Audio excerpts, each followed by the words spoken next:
حجۃ الوداع یعنی آخری حج۔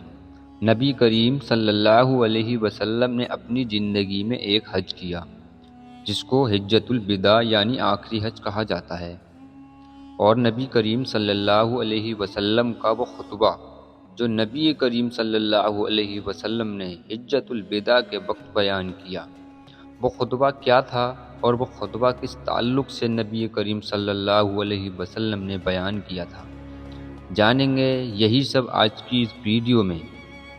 ذی الحجہ سن 10 ہجری میں آپ نے ہجرت کے بعد اپنا پہلا اور آخری حج کیا۔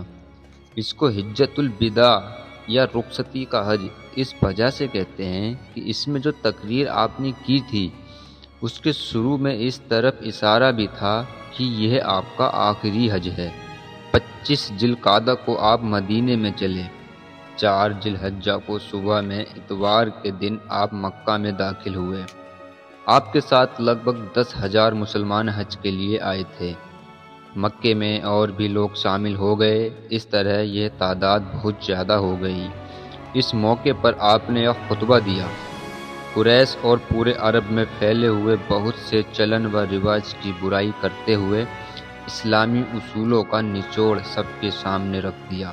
آپ نے فرمایا، اے لوگوں، دھیان سے سنو اور یاد رکھو، ایک مسلمان کی جائیداد، عزت، آبرو دوسرے کے لیے اسی طرح معنی لائق ہے جس طرح تم آج کے دن، اس مہینے اور اس جگہ کی عزت کرتے ہو۔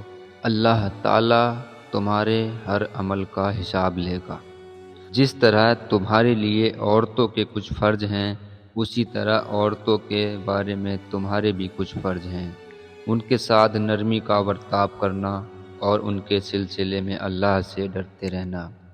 غلاموں کے ساتھ بھی اچھا برتاؤ کرنا، جو خود کھاؤ وہی ان کو بھی کھلانا، جو خود پہنو وہی ان کو بھی پہنانا۔ ان سے کوئی بھول چوک ہو تو معاف کرنا، یا بہت غصہ ہو تو ان کو الگ کر دینا۔ وہ بھی اللہ کے بندے ہیں، ان پر ظلم نہ کرنا۔ نہ کوئی عرب والا کسی باہر والے سے بڑھ کر ہے، نہ کوئی باہر والا کسی عرب والے سے بڑھ کر ہے۔ سب مسلمان آپس میں ایک دوسرے کے برابر ہیں۔ ہاں، تم میں سے جو اللہ سے زیادہ ڈرے گا اس کا درجہ اللہ کے نزدیک زیادہ اونچا ہوگا۔ میں تمہارے بیچ اللہ کی پاک کتاب قرآن چھوڑے جاتا ہوں، اگر تم اس کو مضبوطی سے تھامے رہو گے تو میرے پیچھے کبھی گمراہ نہ ہوگے۔ لوگوں، نفس کی خواہشوں کو چھوڑنا، مسلمانوں کا بھلا چاہنا اور آپس میں میل جول سے رہنا، یہ 3 اصول وہ ہیں جن کی پابندی سے دل صاف رہتا ہے، اور تمہارا فرض ہے کہ یہ پیغام ان لوگوں تک پہنچا دو جو یہاں موجود نہیں ہیں، کیونکہ بہت سے سننے والے بولنے والے کے مقابلے میں زیادہ یاد رکھنے والے ہوتے ہیں۔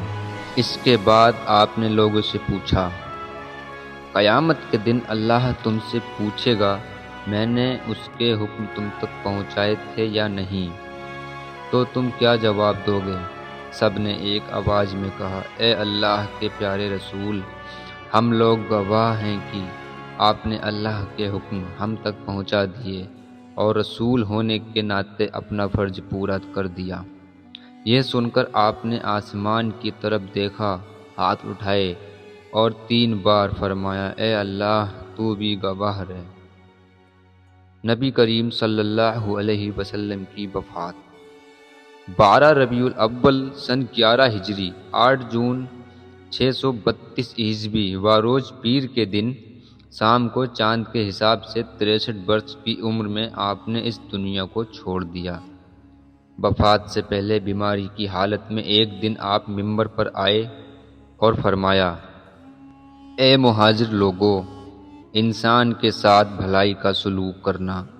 اب مسلمانوں کی تعداد بڑھ رہی ہے، لیکن میرے پہلے مددگار یہی لوگ ہیں، انہی کے گھر میں نے پناہ لی۔ ان میں سے جو بھلے ہیں ان پر احسان کرنا، اور جن سے کچھ بھول چوک ہو جائے ان کو معاف کرنا۔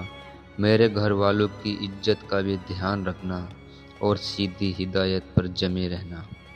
مسلمانوں کے عام اجلاس میں یہ آپ صلی اللہ علیہ وسلم کا آخری خطاب تھا۔